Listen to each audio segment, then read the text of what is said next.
नमस्कार दोस्तों, wisdom tree में आपका एक बार फिर से बहुत बहुत स्वागत है। दोस्तों, आज हम आपको एक ऐसी कहानी सुनाने वाले हैं जिसमें कि रावण एक ऐसी पूजा करता है, एक ऐसा यज्ञ करता है जिससे कि उसका परिणाम उसकी खुद की ही पराजय। जी हाँ दोस्तों, ये एक बड़ी ही अजीब सी और विचित्र बात है, परंतु ये बिल्कुल सत्य है।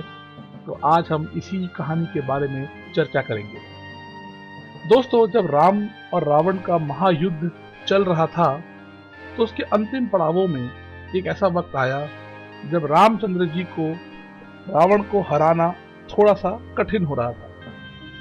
तब रामचंद्र जी के जो सहायक थे, जो उस समय उनके आसपास रहते थे, जो उनको सलाह दिया करते थे, उन्होंने ये बताया कि उनको शक्ति यानी माँ शक्ति, जो कि दुर्गा का ही एक प्रतिरूप है, उनकी आराधना करनी पड़ेगी और केवल उनके ही वरदान और आशीर्वाद से रावण को इस समय हराया जा सकता है। दोस्तों, विचित्र बात यह है कि शक्ति माँ का जो वक्त होता है, जो मुहूर्त होता है जिसमें उनकी आराधना करी जाती है, वो वसंत ऋतु में आता है।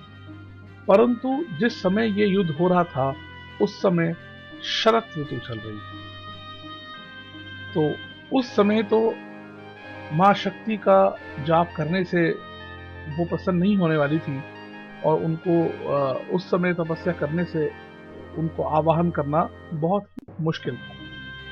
पर दोस्तों, इस पूरी कहानी में एक त्रुटि ये भी है कि यदि कोई सच्चा भक्त जो कि उस इष्ट देव के हृदय में अपना स्थान बना चुका है, यदि वो बुलाए, वो आवाहन करे, तो उस देवी या देवता या उस भगवान को प्रकट होना पड़ता है। दोस्तों, रामायण काल में केवल एक ही इतना बड़ा महापंडित और महाज्ञानी और तपस्वी था जो इन महादेवियों के हृदय में वास कर चुका था, एक महाभक्त के रूप। दोस्तों, वो और कोई नहीं, स्वयं रावण था।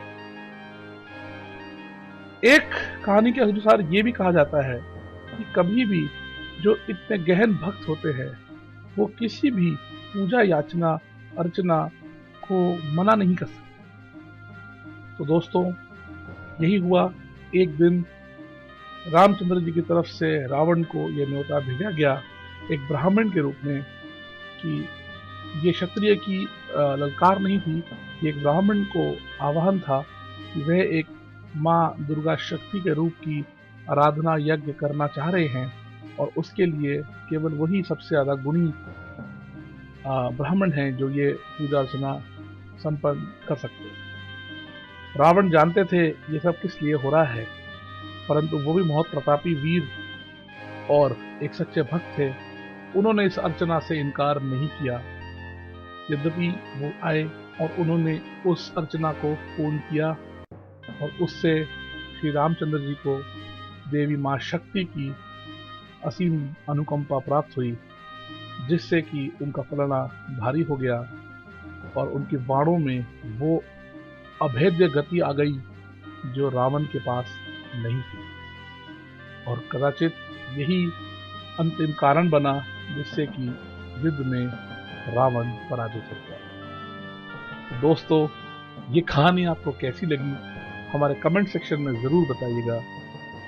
अगर आपको कहानी पसंद आई है तो ये लाइक जरूर हिट कर दीजिए और अगर आपने अभी तक सब्सक्राइब नहीं करा है तो दोस्तों ये बिल्कुल अभी ही आपको करना है। अगर आप चाहते हैं कि हमारे वीडियोस आप तक निरंतर पहुंचते रहे तो दोस्तों ये सब्सक्राइब करने से हम आपसे हमेशा के लिए जुड़ जाएंगे। दोस्तों, आज के लिए इतना ही। आपसे मुलाकात होगी फिर से कल। नमस्कार।